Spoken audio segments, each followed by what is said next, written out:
하나님과 인간 사이는 중보자가 있어야 합니다. 하나님과 인간 사이에 인간이 직접 하나님 앞에 나가서 교제할 수 있거나 사귈 수 있지 못합니다. 하나님과 인간이 사귀기 위해서는 성경 말씀이 있어야 되고 또 거기에 따른 믿음이 있어야 합니다. 하나님께서 기록된 말씀을 통해서 말씀을 주시고 우리가 믿고 하나님이 명하시고 우리가 믿음으로 그 말씀을 소유함으로 이제 하나님과의 관계가 형성되고 하나님과의 교제가 시작되는 것입니다. 말씀과 믿음이에요.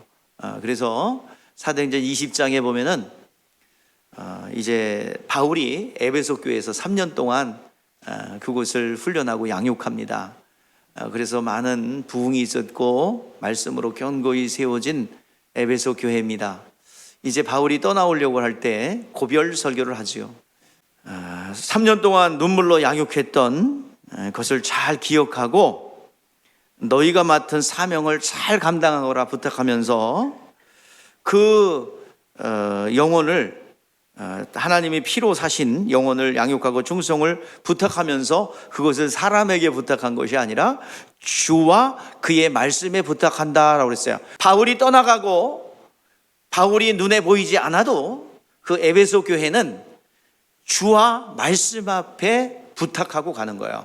그러니까 그동안 뿌려놓았고 훈련시켜 놓았던 말씀이 그들을 이끌어가고 관계를 지속하며 동일한 사역을 할 수 있도록 3년 동안 제자화시킨 것입니다. 여러분, 아이가 생명이 잉태되면 태중에 이제 착상을 하게 되죠. 그러면 어머니의 태어에 탯줄이 연결이 됩니다.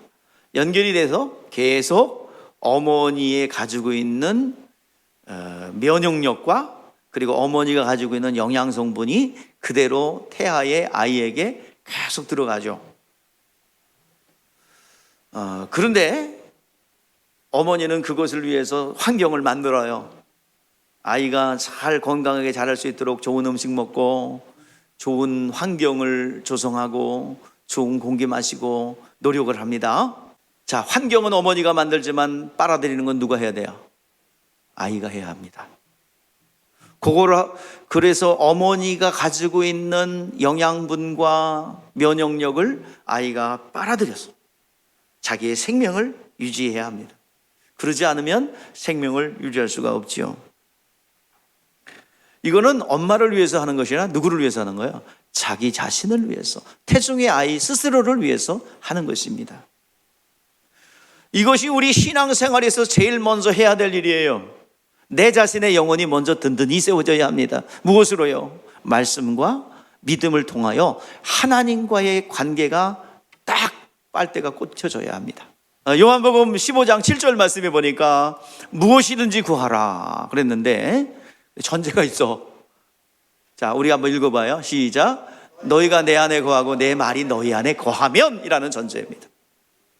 다시 말해서 예수 그리스도를 영접하여 거듭나서 내가 예수의 사람이 되고 하나님의 자녀가 되면 무엇이든지 구하라. 그러면 너희가 내가 시행하리라 약속하고 있습니다. 누가 이루래요? 이루린데요? 창조주 하나님께서 이룬대요. 얼마나 감사한 일입니까? 하나님의 자녀가 된 사람들이 구하면 하나님께서 이루어준대요.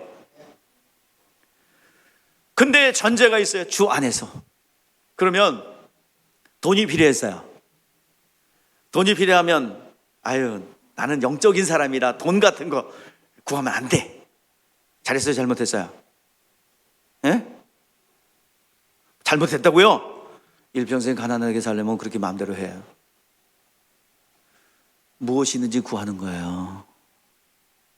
그런데 어디서 배웠는지 육체적인 거 구하면 기복신앙이라고 그러고 그 기복신앙과 믿음의 행위라 구분해야 돼요. 여러분들 믿음의 행위를 기복신앙이라고 핀잔 줘도 안 되고 그리고 기복신앙인데 믿음의 기도라고 착각해도 안 됩니다. 정확히 알아야지요. 기복신앙이 뭐냐면 하나님의 뜻도 모르고 하나님이 누군지도 모르고 그냥 필요할 때 구하는 것을 기복신앙으로 합니다. 하나님이 누군지도 몰라요. 그냥 옛날에 정화수 떠놓고 모르지만 산신령께 비는 것처럼 그분이 정말 나의 창조주요, 그분이 나에게 이 문제를 해결해 줄 수 있는 창조주다라는 사실을 알고 구하면 이거는 기복이 아니라 믿음의 행위입니다. 우리가 하나님의 섭리 가운데 있는 존재들이에요. 그래서 하나님은 천지를 창조하시면서 자, 첫째 날 빛이 있으라, 둘째 날 공창을 만들고, 셋째 날 운물과 아람물로 나눠, 셋째 날 바다와 육지를 만들고, 그리고 씨 맺는 채소와 열매 맺는 과실을 만들고, 넷째 날 해와 달과 별을 만들고. 빛을 만든 이유가 뭡니까? 넷째 날 해와 달과 별에게 주려고 빛을 만들었어요. 그러니까 단계, 첫째 날, 둘째 날, 셋째 날 전반 육지를 만든 이유가 뭐예요? 씨 맺는 채소와 열매 맺는 과실을 존재하기 위해서. 넷째 날 해와 달과 별을 만들기 위해서 빛을 먼저 만드셨고, 또 다섯째 날 공중에 새가 새를 만들고 물고기를 만들기 때문에 물고기가 거기서 살아야 되잖아요. 또 어디서 살아야 돼? 물고기는 공중에 떠다녀요. 또 씨 맺는 채소는 어디 붙어 있어야 돼? 흙에. 그래서 흙을 만들어야지, 육지를 만들어야지.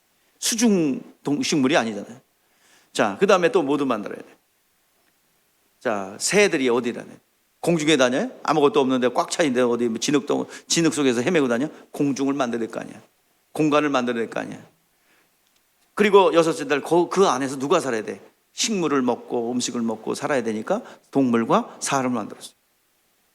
이게 전부 다 타이트하게 이렇게 짜여져 있단 말이에요. 서로 상호 보완적으로 살도록 존재하게 만들었어요. 언제부터? 창제 전부터, 신적 작정으로. 그래서 하나님께서 우리에게 이런 피조물은 연계하며 살아갈 수 있도록 했습니다. 다음 단계 필요한 것들을 계속 지어나간 거예요. 이제 구원받은 사람, 예수의 보혈로 은혜 받고 구원받은 사람에게는 필요한 것이 진리의 말씀입니다. 계속해서 생명을 꼽아야죠. 무엇으로? 말씀과 믿음을 통하여. 우리가 예수 믿기 전에는 우리의 영적 상태가 없었어요. 세상 풍속에 막 끌려다녔어요. 이사도 마음대로 못 가네. 이미 죽어 세상 풍속에 막 끌려다녔어요. 마음대로 못해. 이제 자유야. 예수 믿으면 자유야. 마음대로 이사 가시고 마음대로 물건 사시고 마음대로 할 수가 있습니다. 장례식은 편한데 지내면 되고, 제사는 안 지내도 되고. 우리가 이 세상 풍속에서 벗어날 길은 오직 예수 그리스도의 보혈의 공로예요. 예수의 이름을 부르는 거예요. 그것밖에는 우리가 통로가 없습니다. 16절 말씀에 보니까 예수를 믿으면 멸망치 않고 영생을 얻는다 그랬으면 어떻게 믿는 겁니까? 여러분들, 믿음이라는 것과 신념이라는 것 구분해야 됩니다. 믿음이라는 것은 하나님의 약속을 근거로 해요. 신념은 내가 원하는 거예요. 그냥. 여러분, 부자 되길 원하시죠? 대답을 안 하네. 부자 되길 원하시죠?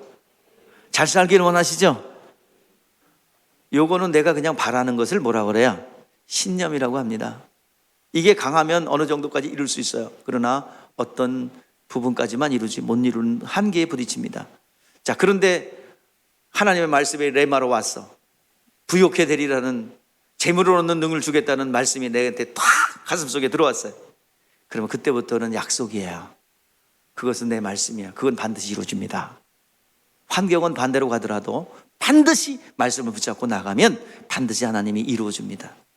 하나님께서 인간들에게 처음 나타내실 때 이름을 소개하셨어요. 예수님이 오기 전에 먼저 이름을 주셨어요.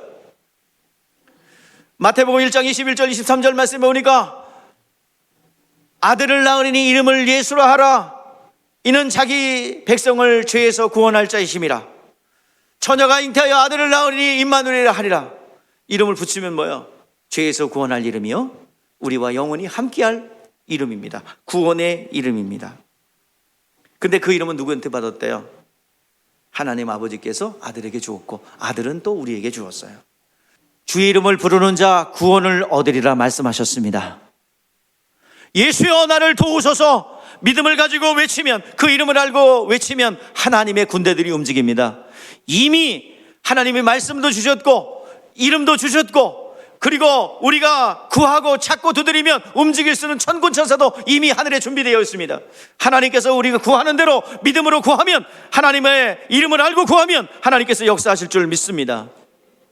예수 이름은 온 세상에 믿음으로 주셨어요. 그 이름을 믿고 영접하면 예수 안에 있는 채찍에 맞은 공로 때문에 질병의 권세가 떠나가야 됩니다. 이게 영적 법칙이에요. 법은 주장하는 자의 것입니다. 또 예수님께서 우리를 부욕해 한 권리를 주셨어요. 그러므로 가난은 몰아내야 합니다. 영적으로 묶여있기 때문에 가난한 거예요. 다시 한번 여러분들 부욕해 되기를 주의 이름으로 축복합니다. 여기서 부요는 물질을 얘기하는 겁니다. 뭐 다른 거 해석할 거 없어요. 물질 얘기하는 겁니다. 그리고 모든 사망과 불법들은 다 불법이에요. 예수 이름 안에는 모든 저주까지도 다 주님께서 담당하셨어요. 그러므로 우리 가운데 들이져 있는 모든 사망과 불법들은 예수의 이름으로 몰아내시길 바랍니다. 내가 붙잡고 있기 때문이야. 내가 마음의 상처와 미움과 그리고 용서치 못함 때문에 붙잡고 있는 거예요. 그냥 질병 모시고 있는 거예요. 다 털어버리시기를 주님은 축복합니다. 이미 다 해결됐어요. 여러분, 믿음과 성령 충만, 오늘 시간 믿음과 성령 충만은 감정의 격양이 아닙니다. 다만 예수 이름의 약속으로 말미암는 거기 때문에 우리는 계시의 신앙이에요. 하나님의 약속으로 말미암는 것입니다. 우리는 독생자의 이름을 믿지 않는 거예요. 믿지 않으면 어떻게 된대요? 자, 17절 18절 말씀 보세요. 오늘 본문입니다. 자, 하나님이 그 아들을 세상에 보내신 것은 세상을 심판하려 하려 하며 아니요 그로 말미암아 세상을 구원받게 하려 하심이라. 자, 18절 그를 믿는 자는 심판을 받지 아니할 것이요 믿지 않는 자는 하나님의 독생자의 이름을 뭘요? 독생자의 이름을 믿지 아니함으로 벌써 심판을 받은 것이라. 이 땅에서 독생자의 이름을 영접했느냐 아니냐에 따라서 심판이 이 땅에서 결정된다는 거예요. 이미 믿지 않으면 뭐요? 그 이름을 믿지 않으면 뭐라고요? 심판을 받은 것이라. 이미 죽은 거란 말이에요. 그리고 형벌 집행이 남아있어요. 형벌 집행이 되기 전에 빨리 전도해서 그 사람을 구원받게 해야 되는 것이 우리 교회의 사명입니다. 이미 다 이뤄 놓으셨어요. 주님께서 다 이뤄 놓으셨고 주님께서 다 해결해 놓으셨습니다. 우리 인간들은 어떤 존재들입니까? 이미 허물가지로 죽었어요. 살려내야 됩니다. 거듭나야 합니다. 거듭나기 위해서는 예수의 보혈이 필요하고, 거듭나고 구원받은 여러분들은 누가 필요해요? 예수의 진리의 말씀이 필요합니다. 이것은 영적 법칙으로서 창세전부터 하나님이 계획한 것이고 신적 작정으로 이루어지고 있는 과정입니다. 오늘 여러분들, 예수님은 세상의 빛으로 왔어요. 요한복음 1장 4절에서 세상이 빛으로 왔으면 깨닫지 못했다고 말씀하고 있습니다. 예수님께서 자신을 빛이라고 말씀하셨어요. 요한복음 8장 12절 말씀에 보니까 예수께서 또 말씀하여 이르시되 나는 세상의 빛이니 나를 따르는 자는 어둠에 다니지 아니하고 생명의 빛을 얻으리라. 말씀 가운데 비추면 여러분 남들이 못 보는 게 보입니다. 남들이 안 보이는 게 보인다니까. 남들이 못 보는 걸 본다니까요. 하나님이 길을 여니까 하갈이요 아들과 쫓겨났어요. 물이 없다고 막 외쳤어요.